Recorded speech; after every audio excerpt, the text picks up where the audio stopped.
Bajo el sol abrasador del estado de Morelos, cuando la tierra se agrietaba no solo por la sequía, sino por el abuso, un niño pequeño pronunciaba en silencio un juramento que no entendía del todo, pero que ya lo estaba marcando para siempre. Emiliano observaba a su padre, Gabriel, un hombre nacido y criado entre esos mismos surcos, llorar por primera vez al ver cómo las tierras que habían dado vida a su familia durante generaciones eran arrebatadas sin pudor por un poderoso hacendado que no conocía ni el nombre de quienes las trabajaban.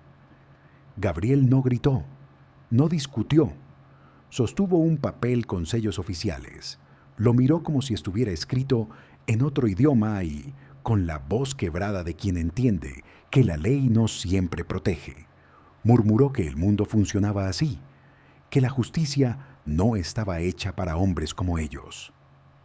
Fue entonces cuando Emiliano, con los ojos negros encendidos por una rabia que aún no sabía nombrar, respondió que algún día recuperaría esas tierras.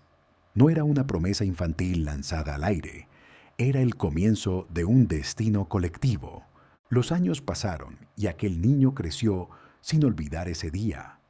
Morelos siguió siendo su escuela, la tierra, su maestra más dura.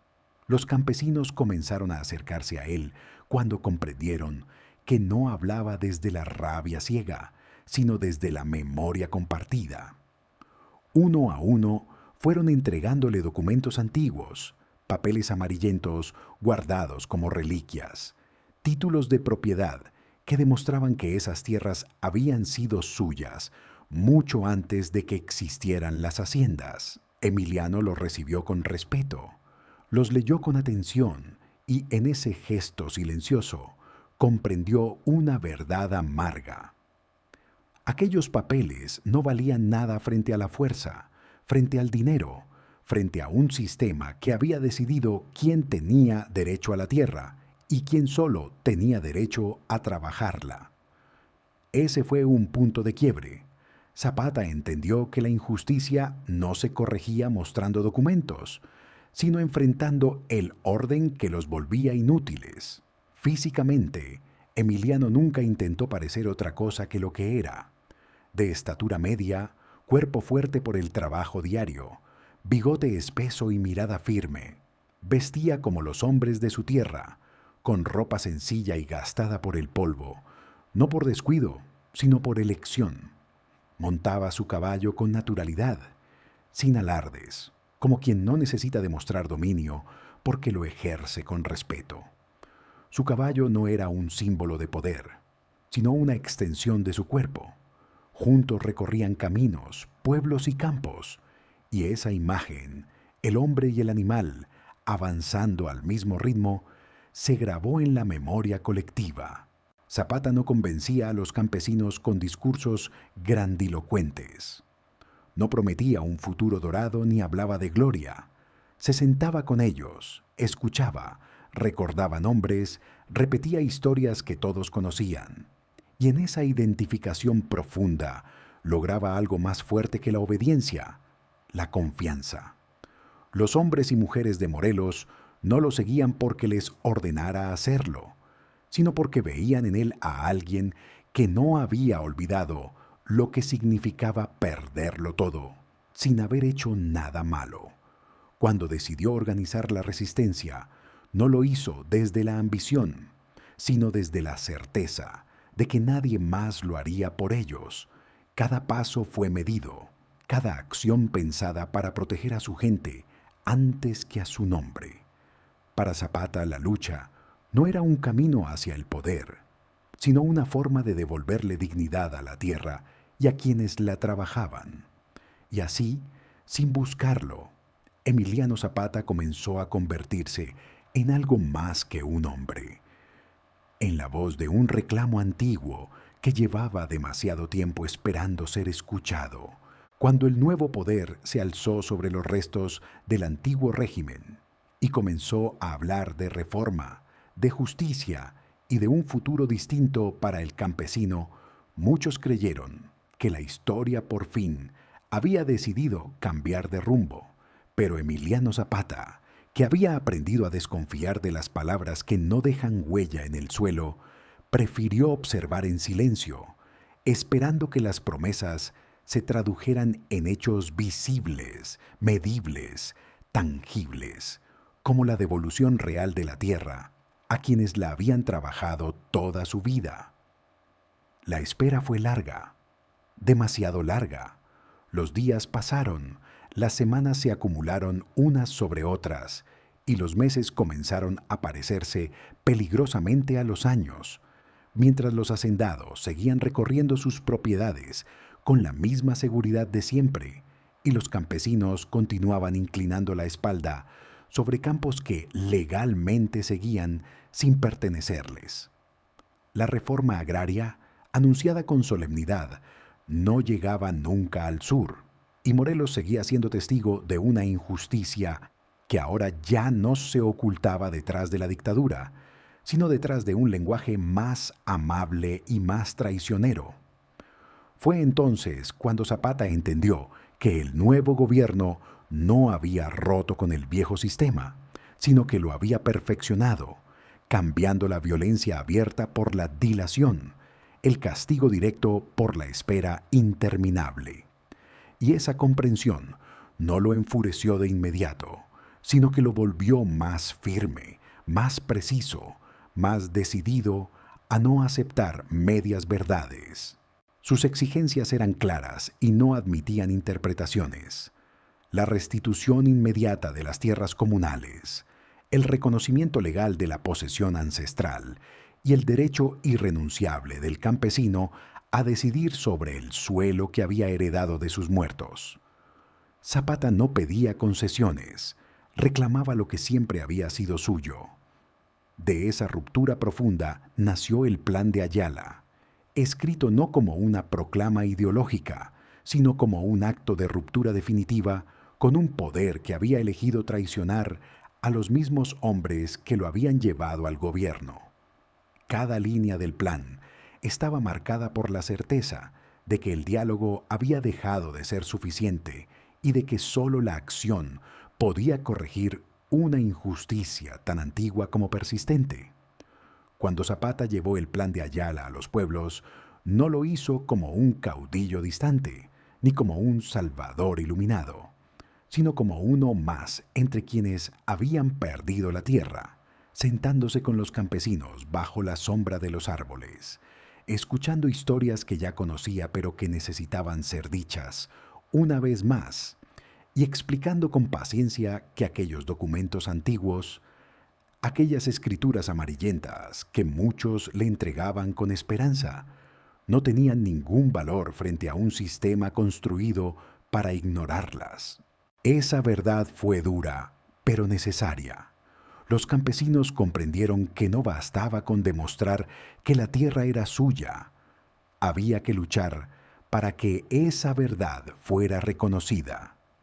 Y al ver que Zapata no se separaba de ellos, que no prometía recompensas personales ni hablaba de poder, sino de sacrificio compartido y de un camino largo y peligroso, comenzaron a reunirse a su alrededor, no por miedo ni por fanatismo, sino por una confianza nacida de la igualdad.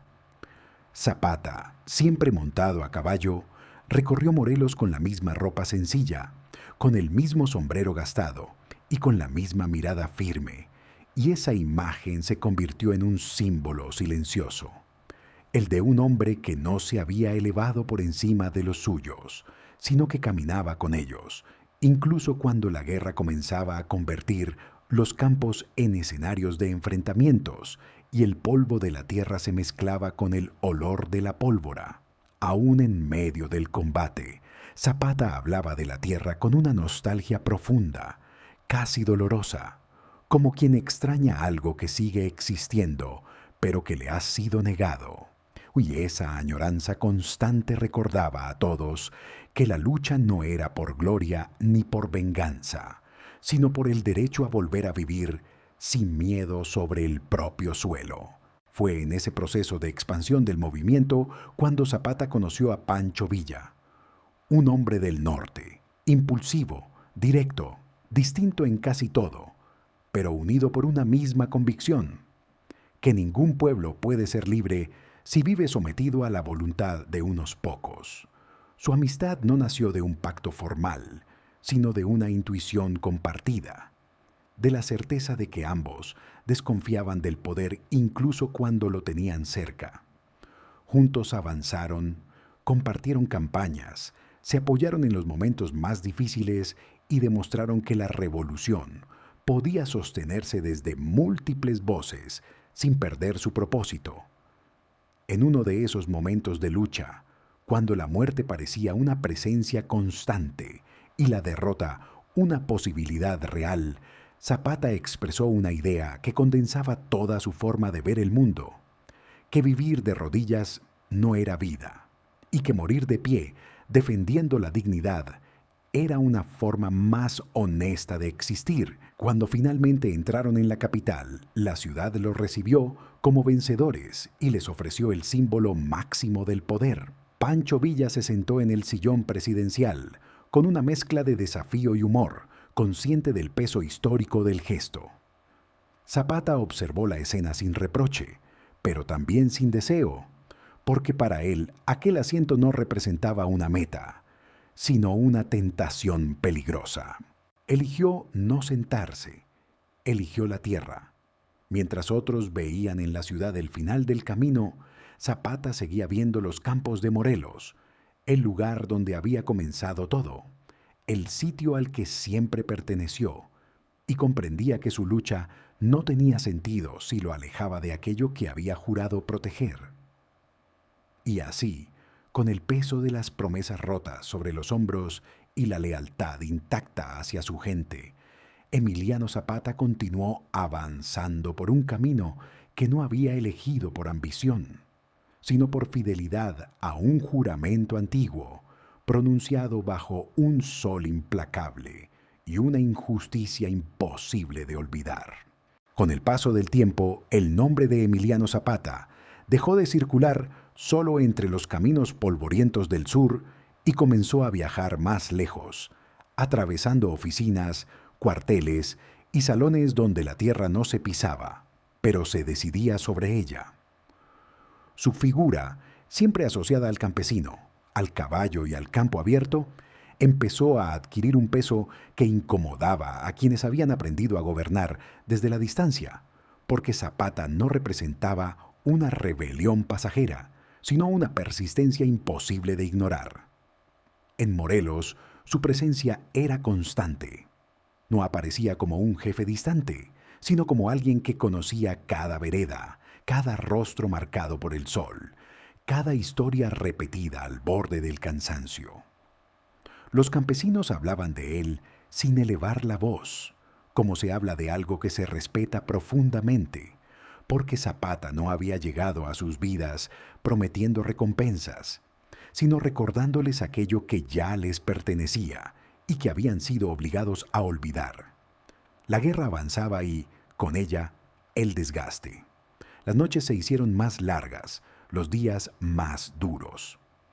Zapata, incluso rodeado de hombres armados, seguía cargando una soledad particular, una soledad que no nacía de la falta de compañía, sino del peso de saber que cada decisión suya podía salvar o condenar a quienes confiaban en él. Montado en su caballo, recorría los campos que defendía con una mezcla de determinación y melancolía, porque luchar por la tierra no significaba dejar de añorarla.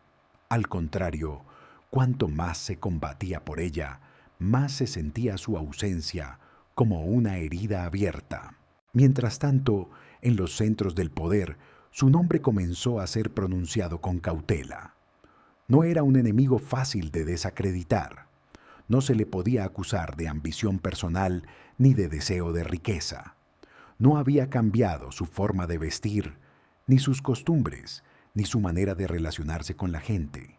Y eso, precisamente eso, lo volvía peligroso. Un hombre que no se deja seducir es más difícil de controlar que uno que persigue el poder. Las alianzas comenzaron a tensarse. Los acuerdos, antes claros, se volvieron ambiguos. Zapata lo percibió sin necesidad de que nadie se lo explicara. Había aprendido a leer los silencios, las demoras, las respuestas incompletas. Sabía que la revolución no se perdía siempre en el campo de batalla.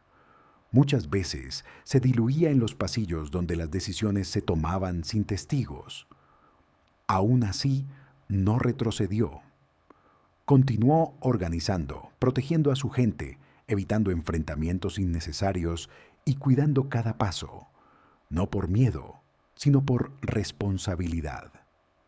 Cada vez que podía, hablaba de la vida después de la guerra, no como una fantasía lejana, sino como un retorno sencillo: volver a sembrar, volver a caminar sin armas, volver a escuchar el viento entre los cultivos, sin confundirlo con disparos. Esa imagen, tan simple, era la que mantenía unidos a quienes lo seguían. El cansancio empezó a notarse en su rostro, aunque no en su convicción. Había días en los que la tierra parecía llamarlo con más fuerza que nunca, recordándole que su lucha tenía sentido solo si algún día podía regresar a ella sin escoltas ni amenazas. Zapata no soñaba con monumentos ni con cargos. Soñaba con normalidad, con una vida que había sido interrumpida por la injusticia. Su influencia, lejos de disminuir, se expandía. Los campesinos de regiones vecinas comenzaron a mirarlo como un referente, no por lo que decía, sino por lo que se negaba a hacer. No traicionó, no negoció principios, no se acomodó. Y ese ejemplo silencioso comenzó a incomodar a quienes necesitaban cerrar la revolución para estabilizar el poder, aunque eso significara dejar las viejas injusticias intactas. Poco a poco, el cerco invisible se fue cerrando. Las decisiones se tomaban sin consultarlo. Los apoyos se volvían irregulares. Las promesas se hacían más vagas. Zapata entendía que algo estaba cambiando, que la paciencia del poder se agotaba frente a alguien que no podía ser absorbido ni neutralizado fácilmente. Sin embargo, se mantuvo fiel a su camino, convencido de que abandonar a su gente sería una traición mayor que cualquier derrota militar. En medio de ese clima incierto, continuó cabalgando por los campos de Morelos, hablando con los suyos, recordando nombres, escuchando preocupaciones que no figuraban en ningún documento oficial. Sabía que el final de su camino, cualquiera que fuera, no tendría sentido si se alejaba de aquello que había jurado proteger cuando era apenas un niño bajo el sol ardiente de su tierra. Y así, mientras las tensiones crecían y las miradas se volvían más calculadoras, Emiliano Zapata avanzaba con la misma firmeza de siempre, sin saber exactamente cuándo ni cómo llegaría el golpe final, pero plenamente consciente de que la fidelidad a la tierra y a su gente tenía un precio que estaba dispuesto a pagar. El tiempo comenzó a volverse espeso, casi denso, como el aire que anuncia una tormenta antes de que el primer trueno se escuche, y Emiliano Zapata lo sintió sin que nadie tuviera que decírselo. Lo percibió en los caminos que conocía de memoria, pero que ya no parecían iguales, en los saludos que se prolongaban un segundo menos de lo habitual, en las miradas que se sostenían apenas un instante antes de desviarse con una cautela nueva. Morelos seguía siendo su refugio, pero el mundo alrededor se estrechaba, porque la guerra no solo se libraba en los campos abiertos, sino también en los silencios, en las intenciones no dichas, en los cálculos que se hacían lejos de la tierra. Zapata continuaba siendo el mismo, pero a su alrededor todo comenzaba a moverse con una lógica distinta. A su campamento ya no llegaban únicamente campesinos con historias de despojo y manos endurecidas por el trabajo. Llegaban emisarios, mensajes formales, cartas redactadas con palabras cuidadosas que hablaban de acuerdos, de reorganización, de estabilidad. El respeto era evidente, pero también lo era una distancia sutil, una frialdad que no existía antes. Zapata comprendía que cuanto más crece el poder, menos espacio deja para quienes no se dejan moldear. Por las noches, cuando el ruido de los disparos se alejaba lo suficiente como para permitir el silencio, se sentaba junto al fuego con los suyos y hablaba de la tierra como si no hubiera guerra, como si todo aquello fuera apenas una pausa incómoda antes del regreso. Discutía sobre las lluvias, sobre los tiempos de siembra, sobre la manera correcta de cuidar el suelo para que no se agotara.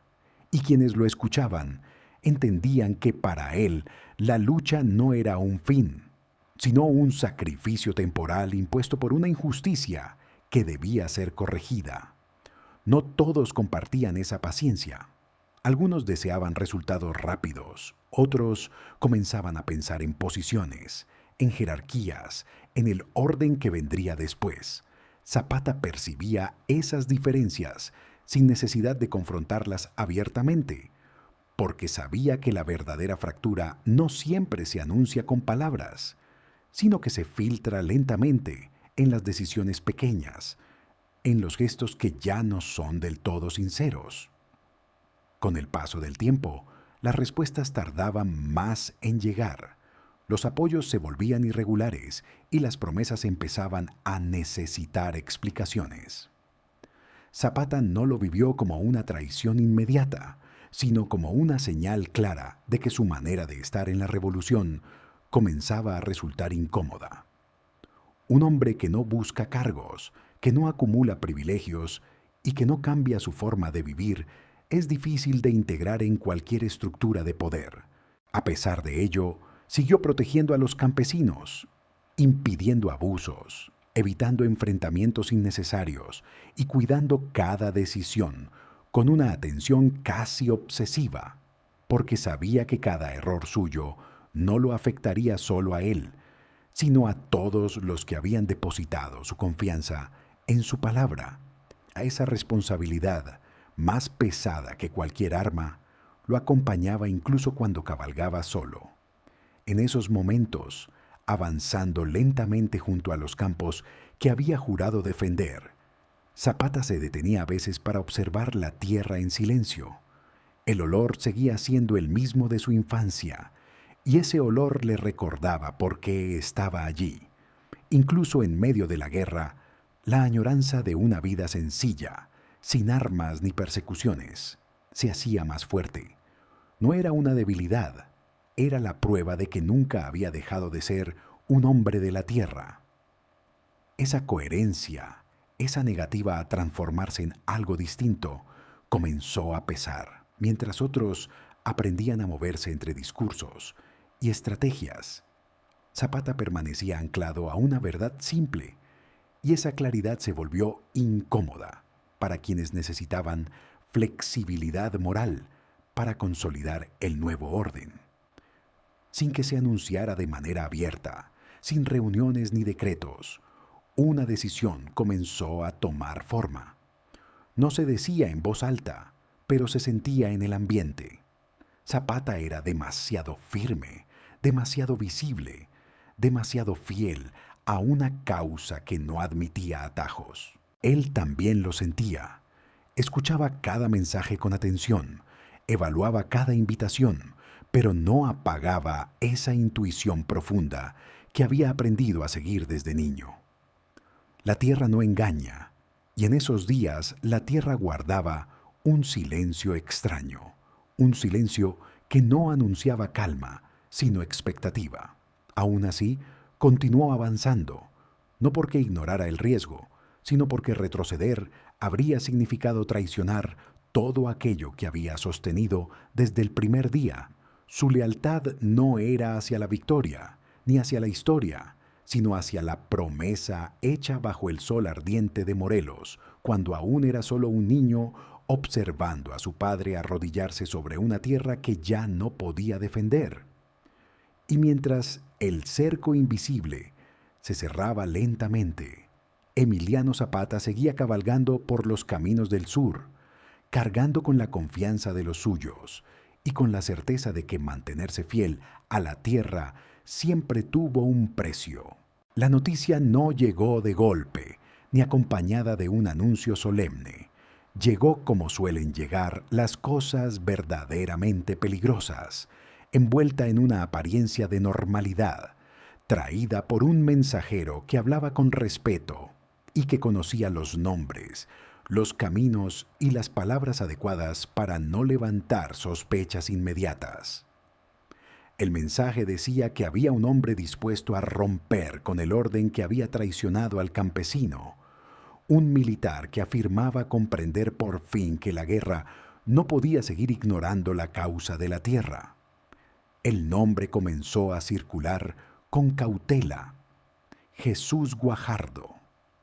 Decían que estaba dispuesto a cambiar de bando, que ya no aceptaba obedecer órdenes que protegían a los mismos intereses que habían despojado a los pueblos, que había visto demasiado, que había entendido tarde, pero entendido al fin.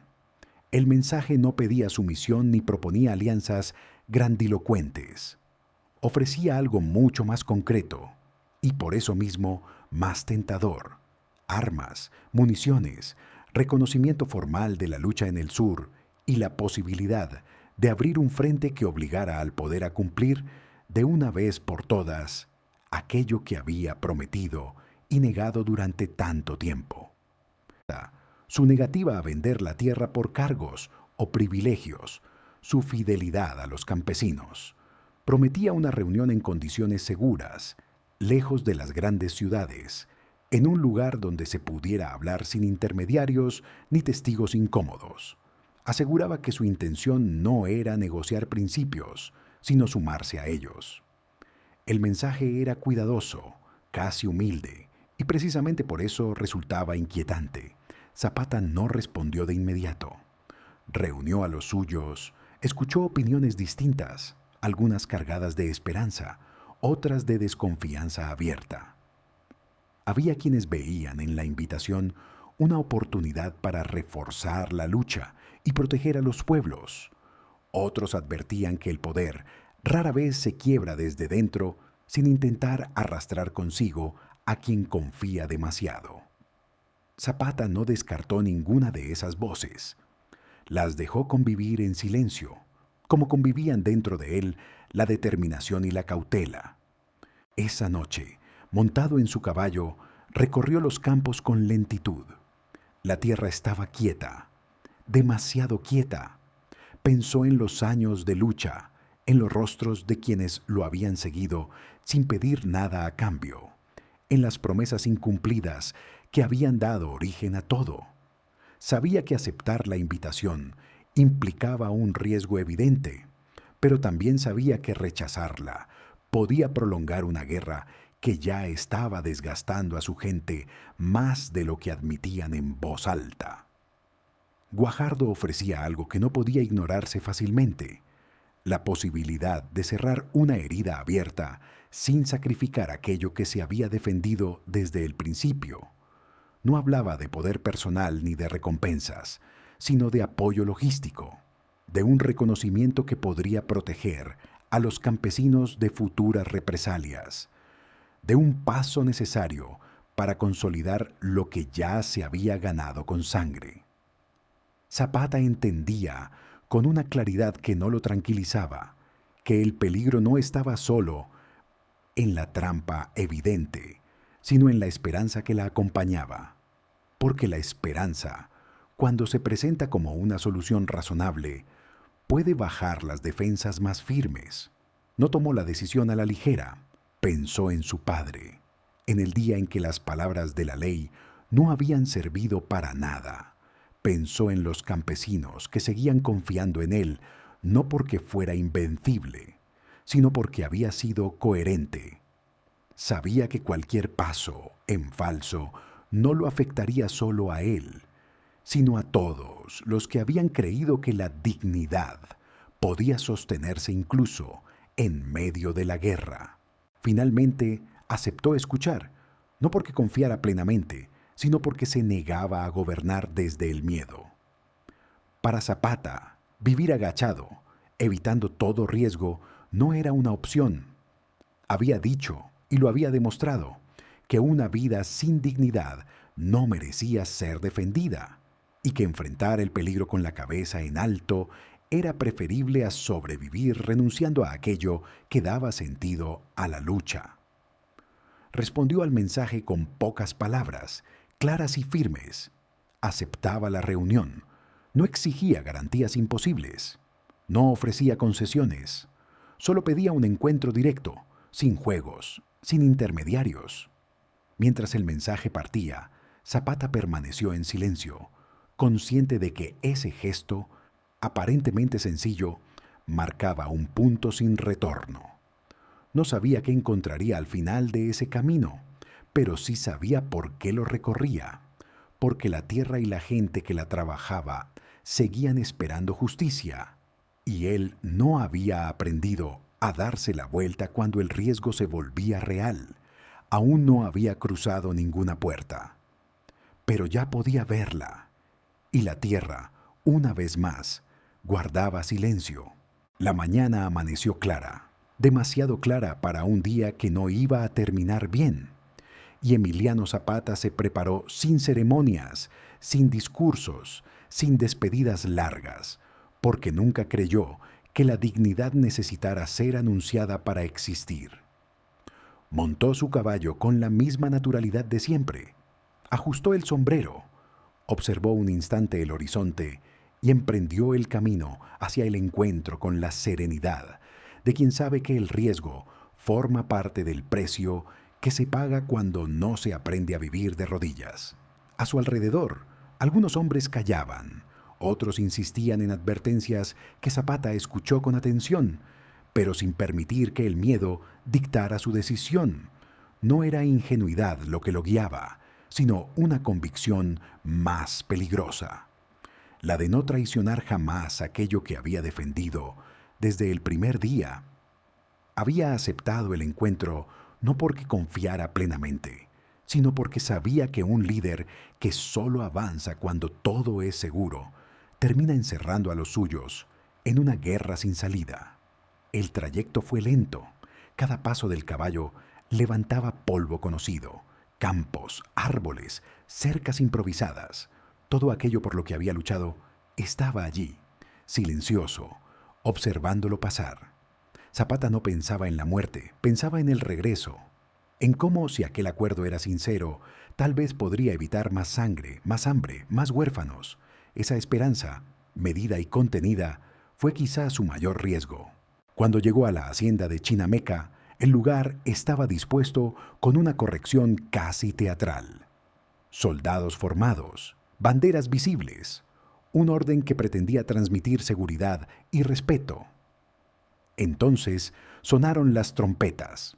No eran trompetas de celebración, no eran trompetas de bienvenida, eran trompetas de protocolo militar, el saludo reservado para un oficial de alto rango, tocadas con una precisión excesiva, como si cada nota buscara convencer, no honrar. Zapata lo entendió en ese instante. El sonido no le habló de respeto, sino de representación. Aquello no era un encuentro entre iguales, era una escena cuidadosamente preparada. Aún así, avanzó, porque detenerse habría significado aceptar que el miedo tenía razón, y Zapata nunca concedió ese poder. Al cruzar el umbral, el tiempo se quebró. Los disparos estallaron desde distintos ángulos, secos, inmediatos, sin advertencia ni margen para reacción. El cuerpo de Emiliano Zapata fue atravesado por las balas casi al mismo tiempo que su caballo se encabritaba, sorprendido, y lo arrojaba al suelo. No hubo palabras finales, no hubo gesto heroico. Hubo impacto, peso, caída. La tierra lo recibió, no como a un extraño, sino como a alguien que regresaba. Su cuerpo quedó inmóvil, extendido sobre el polvo, con la misma ropa sencilla con la que había vivido y luchado. Los soldados se acercaron con cautela, como si incluso muerto pudiera levantarse. Hubo silencio, luego voces, luego órdenes, pero nada logró borrar la sensación de que lo que había caído no era solo un hombre, sino una promesa. La noticia se propagó con rapidez, atravesando pueblos y campos como un golpe seco en el pecho colectivo. Muchos se negaron a creerla. Dijeron que no era él, que el cuerpo no podía ser suyo, que Zapata no podía morir así, porque algunos hombres dejan de pertenecer a la carne y pasan a habitar la memoria antes de morir. La incredulidad no era negación, era resistencia. El impacto fue profundo.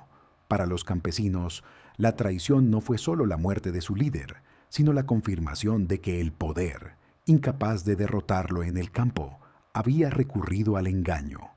La rabia se mezcló con el miedo, pero también con una determinación silenciosa. Zapata no había pedido que lo vengaran. Había enseñado por qué no debía olvidarse lo que defendió. El responsable de la traición, Jesús Guajardo, no encontró paz en su victoria. Cargó con el peso de un hombre asociado para siempre al engaño, y con el tiempo fue absorbido y descartado por el mismo sistema al que había servido, porque el poder rara vez recompensa de verdad a quienes traicionan.